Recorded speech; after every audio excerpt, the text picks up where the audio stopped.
নবীন আলেমে দিন তোমাদেরকে প্রস্তুত থাকতে হবে, তোমাদেরকে আগামী দিনের শপথ গ্রহণ করতে হবে। যত রক্তচক্ষু তোমাদের আওয়াজকে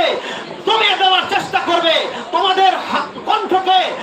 লণ্ঠিত করার চেষ্টা করবে, তোমাদের কলম শক্তিকে